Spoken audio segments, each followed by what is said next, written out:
minha arte, sim, é uma arte engajada, é uma arte que se propõe a viver nesse tempo presente e de contribuir para um mundo melhor.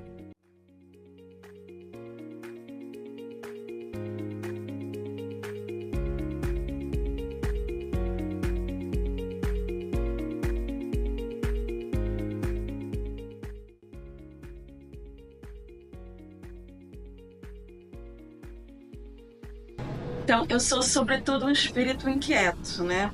E quando eu penso em como eu comecei a escrever, eu volto lá atrás, quando eu era muito criança, quando eu tinha 5, 6 anos, né? E eu morava no interior do Maranhão, uma família muito pobre, a gente morava num bairro periférico, na cidade de Pinheira, num bairro sem energia elétrica, porque era um bairro de periferia, de pessoas mais humildes, mais pobres, né? E naquele momento eu tinha algumas alucinações, então é, eu via coisas que eu não compreendia, né? Minha mãe me levou para sessões espíritas, me levou para médico.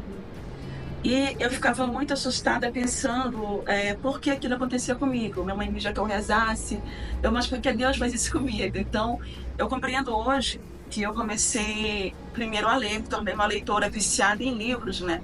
Porque eu queria compreender que experiência era aquela, o que tinha acontecido comigo. Então, eu comecei a escrever como modo de responder algumas angústias minhas, algumas questões. Eu creio que essa angústia era uma das principais, de não me ver representada na literatura.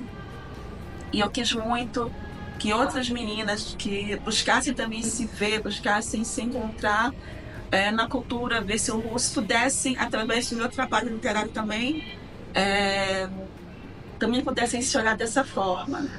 Eu percebo hoje que ler textos e ler livros, né, nos leva a perceber que o mundo também se apresenta para a gente como um grande texto, né?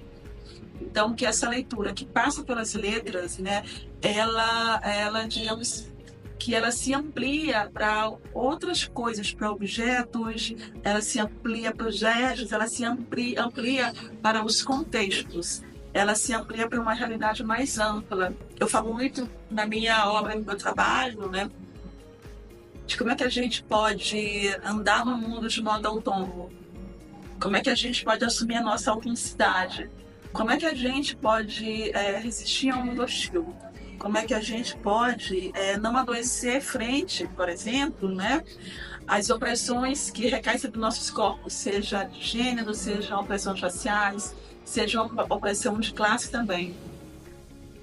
Então, construir um lugar melhor passa por esse lugar da gente se observar e da gente estar junto com o outro de fato, de saber que a gente não constrói nada sozinho, que a gente só pode de fato avançar, tanto como indivíduo, como sociedade, de modo coletivo, junto com o outro. Para mim, são coisas que norteiam a minha produção literária. Eu não acredito em quem fala que a arte não tem compromisso com nada, que a arte é pela arte. Não existe fala neutra. A minha arte, sim, é uma arte engajada, é uma arte que se propõe a viver nesse tempo presente e de contribuir para um mundo melhor. Para mim, como autora, isso é muito importante. Tem aqui alguns trabalhos que me orgulham muito de ter participado. Entre eles, é um projeto que é tradicional no país, que tem mais de 40 anos, que são os Cadernos Negros. É uma iniciativa que quer colocar no espaço público da literatura os trabalhos de negras e de negros brasileiros. Também estou em uma antologia que homenageia Marielle Franco. Essa antologia ela foi publicada há cerca de 4 anos, né? E eu acho muito importante que a gente pense que, como autores, como autoras, a gente está em um mundo em movimento, um mundo que traz desafios e complexidades, e que é importante que a gente se envolva e que a gente participe das lutas no nosso tempo. Também me deram outros trabalhos que vão lidar ainda com a questão racial. Para mim isso é muito importante, porque se uma mulher afrodescendente gosta de pontuar isso, porque geralmente pessoas negras não são vistas como aquelas que ocupam naturalmente esse espaço da literatura e esse espaço da cultura. Esse trabalho chamado Cartas para a Esperança, ele faz parte de um projeto da FLUP, que é a Feira das Periferias, né? Então ele quer dar voz, né, a autoras e autores que vêm de lugares periféricos, que vêm desses espaços que são espaços que têm sido deixados à margem da sociedade. Mural das Minas é uma obra só de mulheres. E aqui tem algo que me orgulha muito, que é uma obra só de autoras mulheres maranhenses. Então, são as escritoras que vivem hoje nos nossos dias aqui na nossa cidade, nas cidades do interior do Maranhão, que vão falar sobre quem nós somos, sobre as nossas origens, enquanto maranhenses. Então, este é meu terceiro livro, se chama Longe de Mim.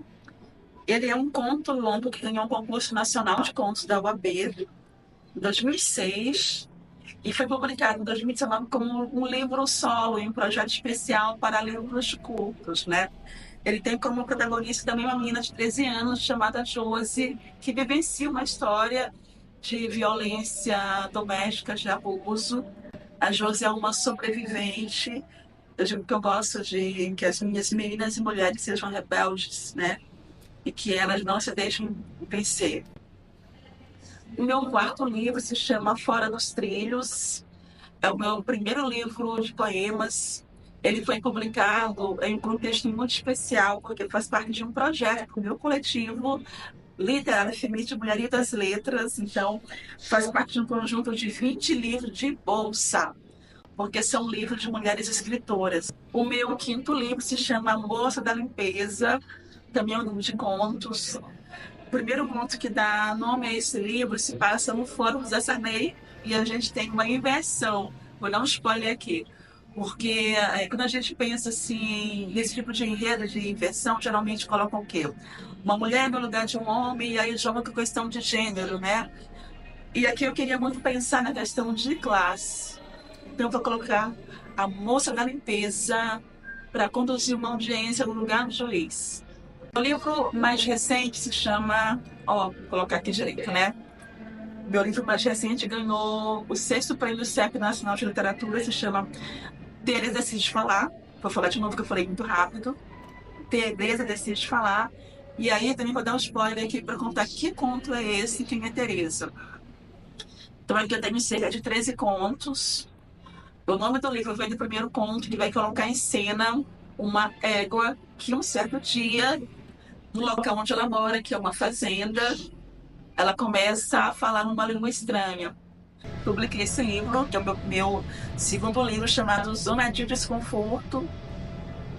É um livro em que eu já estou mais madura, que eu narro muitas experiências que atravessam memórias de várias mulheres que passaram por mim, memórias em especial ligadas à minha avó, memórias das mulheres da minha família. Então, são histórias que vêm desse lugar de pessoas humildes. E o meu conto de abertura, que se chama Zona de Desconforto, ele vai relatar a história de uma garota de 13 anos de idade, que é do interior de Pinheiro, e vem para São Luís, porque uma família disse que iria ajudá-la, né? Então ele iria morar com essa família, ela iria estudar. E essa história da menina que vem morar com uma família de classe média para ajudar a família e troca estudar era uma coisa muito comum de ouvir na minha infância. E eram situações, na verdade, de exploração doméstica de meninas. E eu fiquei muito mexida ainda quando eu publiquei esse conto, e várias mulheres vieram falar comigo, tanto pessoalmente quanto pela internet, para dizer que aquilo havia ocorrido ou com elas ou com alguém que ela conhecia. Para mim é muito importante colocar essas histórias nesse lugar, porque eu estou falando dessas pessoas, da minha avó, das minhas tias, que existem através de mim, e de histórias que eu gostaria que não se repetissem mais. Contudo, até hoje a gente percebe que as meninas, em especial as meninas negras, continuam nesse lugar de exploração. Não são apenas a minha história, apenas a minha história, mas a história dos lugares de onde eu vim, das pessoas que fazem parte da minha memória, da minha história, e das pessoas que eu quero que estejam junto comigo nessa caminhada.